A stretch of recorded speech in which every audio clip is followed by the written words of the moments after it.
Bahujan Samaj party को ऐसा झटका लगा है जिसने उत्तर प्रदेश की राजनीति में नई चर्चा छेड़ दी है।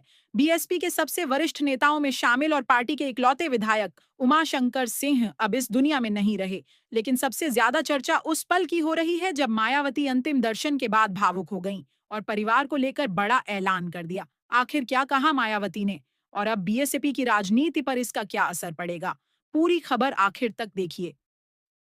बलिया की रसड़ा विधानसभा सीट से लगातार 3 बार विधायक रहे बहुजन समाज पार्टी के वरिष्ठ नेता उमाशंकर सिंह का लंबी बीमारी के बाद निधन हो गया। उनके निधन की खबर सामने आते ही राजनीतिक गलियारों में शोक की लहर दौड़ गई। मायावती ने गहरा दुख व्यक्त करते हुए कहा कि उमाशंकर सिंह और उनका परिवार उन्हें हमेशा बड़ी बहन का सम्मान देता था। वहीं वह भी उन्हें अपने भाई की तरह मानती थीं और हर साल राखी बांधती थीं। उन्होंने कहा कि उमाशंकर सिंह पार्टी के बेहद ईमानदार, कर्मठ और वफादार नेता थे, जिन्होंने पूरी निष्ठा के साथ संगठन को मजबूत करने का काम किया।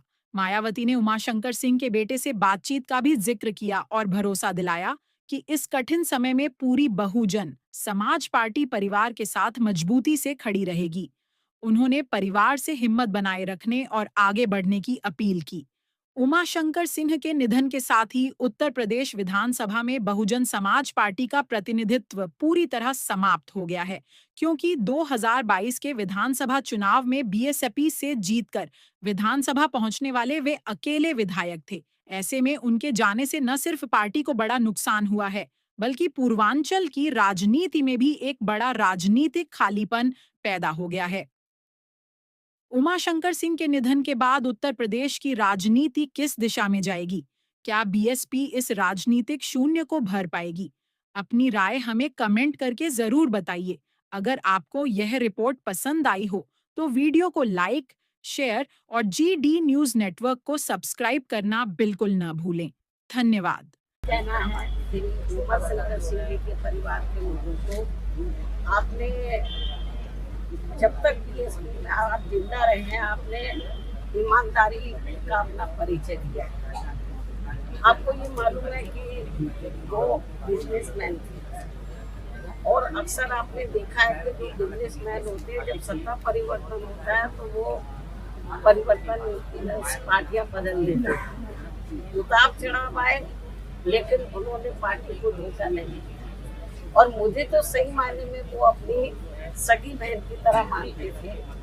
ये महीने में शायद रक्षाबंधन भी है, तो मेरे ख्याल हमेशा रक्षाबंधन पे मैं लखनऊ में रही हूँ या दिल्ली में रही हूँ, तो मुझसे उन्होंने राखी बंधवाई। भाई तो बहुत बने, शुरू कास्ट को छोड़कर सब धोखा दे के चले गए, लेकिन इन्होंने धोखा नहीं दिया। और मैं आज ये कहना चाहती हूँ उनके परिवार के लोगों को, इस दुख की घड़ी में हमारी पार्टी उनके साथ है और उनका एक बेटा है, बेटी शादीशुदा और बेटा भी। सब मुझे बहुत आदर सम्मान देते हैं, तो मैं इस मौके पर पूरे परिवार को ये आश्वासन देना चाहती हूँ, यदि परिवार चाहेगा तो उनके बेटे को मैं राजनीति में आगे बढ़ावा दूंगी, उनके स्थान पर उनको पूरा महत्व दूंगी। हालांकि ये मौका ऐसा कहने का नहीं है, लेकिन फिर भी मैं उनको जो है, उनके परिवार को, ये दुख की घड़ी में राजनीति में वो काफी सक्रिय रहे हैं, समाज में लोगों की बहुत सेवा करते रहे हैं।